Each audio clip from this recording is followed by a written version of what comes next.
So I sampled this the other day, and it showed really well for -70, -100, 20 to 50 specs per pan. I'm not going to talk about it as much this time as I did last time. That's all I'm recovering. So I have my sluice set up, pretty aggressive today, 2.5 inches per foot at least, maybe a little bit more. I made sure that it's level this time. I want my sluice to do as much work as possible rather than the water.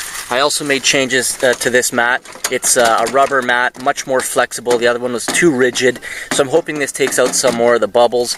Put a little heavier piece down here at the bottom, glued it on.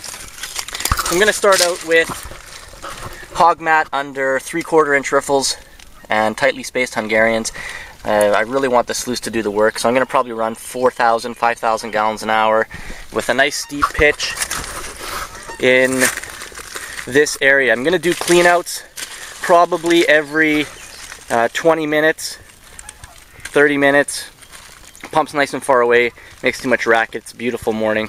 And then I'm going to alternate back there to nomad matting and put it into the buckets, and I'll be doing this for the whole day.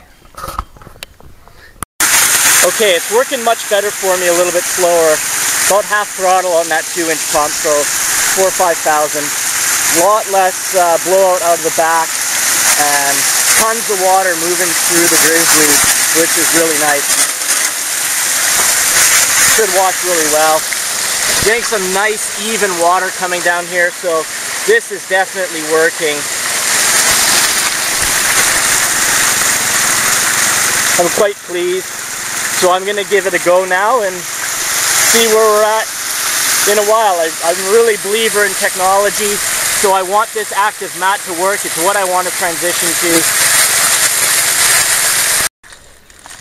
Only about 10 or 15 shovelfuls, and then I tested the material at the end of the sluice. I had about 10 specks, but the good news is inside the pan here I'm picking up, I would say, almost all of it now. So there, let's see if I can get it. I wanted to make sure I test panned it before I continued like a wild man like last time. So this is just a video still that I'm going to insert of a picture. You can see the gold a lot better. That's in a pan. That was probably, or whatever.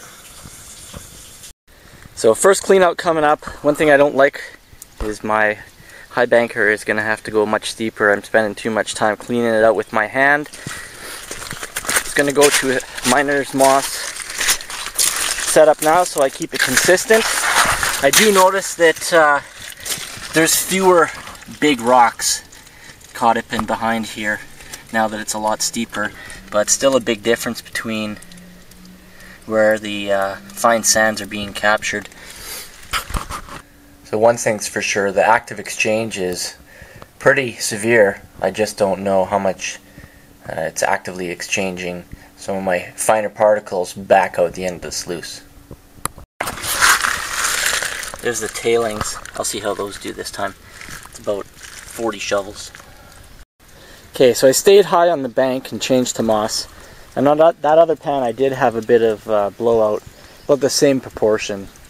So the moss here, what can you see? Lots of little stuff caught up in the expanded, and same thing down below. Almost looks the same on the surface as the hog mat. So I'm going to pull it out and clean it up. So one thing's for certain, I hate dealing with this. I gotta find a way to get all that sludge into the pan and then into the bucket. It's definitely harder to clean out. About the same amount in the tailings. I did a test pan. Okay, back to the hog mat. What I'm going to do is dig directly behind the high banker here. I was digging into the side. It was a little bit clay and mucky. So I'm going to go directly into this area here, and then I'm going to move.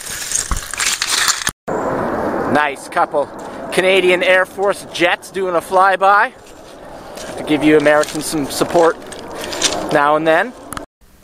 The odd bolt falls out, but they still work pretty good. Okay, the gravel's proving way better, a little bit lower down. Still running real steep. This spot beside it is for the Nomad mat. Let's have another look here. One thing's for sure, as soon as I shut off the water, a lot of the rocks that were sitting around peel right off. I'm going to dig a little bit longer here just because I really like the gravel, and then I'm going to move back. Okay, all moved over now. That spot I cleared off is going to be for a moss. I'm changed the angle a little bit. Going to go for a little bit more settling on this since I gave the gold hog its time of day with its steep slope. Pretty big pile. I'm hoping that pile there will fit back in this hole, and then we'll go process. I mean, ultimately here, although I'm doing a bit of a mat test, I really want to see what I get the most gold with, and I'll go to that. Alright, last video of the dig. I took out that other side into the moss. And we'll save some for next time. Alright, packing up.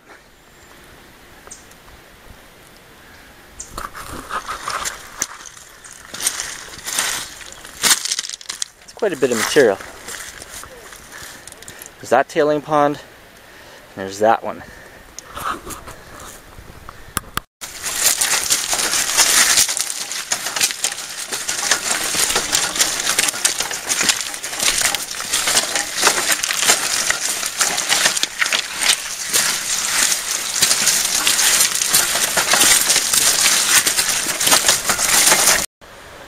Okay, hauled all the gear out. I think I ran a pretty reasonable assessment. So here's the cons. Moss, Nomad, hog mat. So there's 2 or close to 2.5 times as many concentrates. Now I did level out that Nomad matting in the last run there, so we beg to see. Does it have 3 times as much gold in here? Because that's all sand? Alright. Off we go. Cleanup's going to take probably a week. I want a few more pieces to come in. California sluice box, and I'm doing a few other things to try and capture as much as I can. Bye for now.